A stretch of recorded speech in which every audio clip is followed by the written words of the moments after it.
ఈరోజు మన 34 డివిజన్ లో రోడ్డు కాలువలు మొత్తం దాదాపు 20 లక్షలతో ఈరోజు అభివృద్ధి పనులు మొదలు పెట్టాము. ఇదే పనులు దాదాపు ఒక సంవత్సరం ముందే అవ్వాల్సిన పనులు ఈ కుటుంబీ ప్రభుత్వం అడ్డుపడి చేయకుండా ఇవ్వడం జరిగింది. కడప ప్రజలందరికీ తెలుసు. అయినా వైఎస్ఆర్ కాంగ్రెస్ పార్టీ అంటేనే అభివృద్ధి, అభివృద్ధి అంటేనే వైఎస్ఆర్ కాంగ్రెస్ పార్టీ.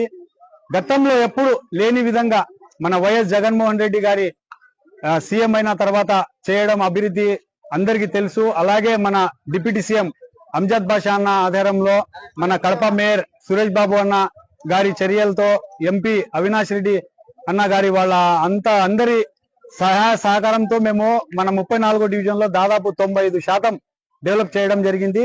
ఇప్పుడు కూడా ఎవరైనా కుటుంబీ ప్రభుత్వం వాళ్ళు ఈ రోడ్డు ఇంకా వేరే చోట్ల కూడా రోడ్లు కాలువలు ఉన్నాయి, అడ్డు పడితే కూడా మేము సొంత నిధులతోనే వేసేదానికి వెనకాడిగే పరిస్థితే ఉండదని నేను ఈ మీడియా ముఖంగా చెప్తున్నాను.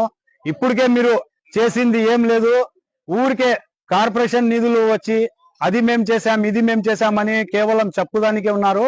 మీకు అంత అభివృద్ధి కడపకు చేయాలనే ఉద్దేశం ఉంటే ఏ విధంగా గతంలో మన మేయర్ సార్ అంజద్ బాషా సారు 2000 కోట్లు తీసుకొని నిధులు వచ్చారు కడపకు, అదే విధంగా మీరు చంద్రబాబు నాయుడు కాడి నుంచి 5000 కోట్లు తీసుకొని వచ్చి కడపకి అభివృద్ధి చేయండి, మాకు ఎలాంటి అభ్యంతరం లేదు, మేము కూడా దానికి సహకరిస్తాం.